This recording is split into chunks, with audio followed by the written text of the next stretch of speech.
After moving into a new apartment, a man realizes one of the rooms has no corners. Just seamless bending walls. The longer he spends inside, the more distorted time becomes. And he begins to see impossible versions of himself watching from within the walls. He tries to convince himself it's just a trick of the light, but the lines are too perfect. There's no way that this is real. He walks into the room and presses his palm against the wall, feeling a strange, cool sensation that spreads through his entire body like a shock. Then he sees them, hundreds of eyes peering at him from the depths of the wall, watching silently as he screams, and runs from the room, tripping over his own feet as he goes. Back in the safety of his bedroom, he pulls out his phone, desperately searching for a way to explain what he just saw. But as he scrolls through social media, the images only make him feel more insane. He decides to distract himself and goes to the kitchen to pour himself a drink.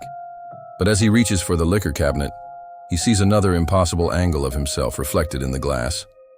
Startled, he drops the bottle and it crashes to the floor, the sound echoing in his ears long after the shards have hit the wood. He looks down at his hands, noticing for the first time that they're shaking. Then he remembers the doctor's warning from months ago, telling him that he was getting worse. That if he didn't get better soon, he wouldn't be allowed to live in his apartment anymore.